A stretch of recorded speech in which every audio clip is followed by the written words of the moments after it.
তো সারাদিনের কাজকর্মগুলো জানি না কতটা ভিডিও করে তোমাদেরকে বোঝাতে পারবো। ভিডিওর মাধ্যমেই চেষ্টা করব তোমাদের প্রশ্নের উত্তর দেওয়ার, যদি টুকটাক টাইম পাই। কারণ হচ্ছে যে প্রচণ্ড ব্যস্ত তো, আর বাড়িতে যেহেতু তোমার দাদাভাই থাকে না, আমাকে একাকে সব কিছুটা সামলাতে হয়, তো সেই জন্য আমার উপরে চাপটা একটু বেশি পড়ে যায়। তো দেখা যাক।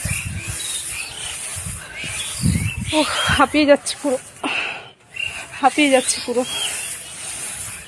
তো চলো, এখন ধান মেলা হয়ে গেছে, এখন যাব নিচে আলুগুলো প্যাকেট করব, মানে বস্তায় কুড়ি রাখবো, তারপর তোমার দাদাভাই ভালো করে সেগুলো রাখবে।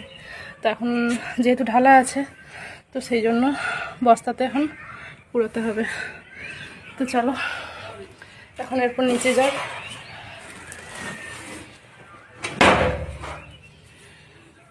ও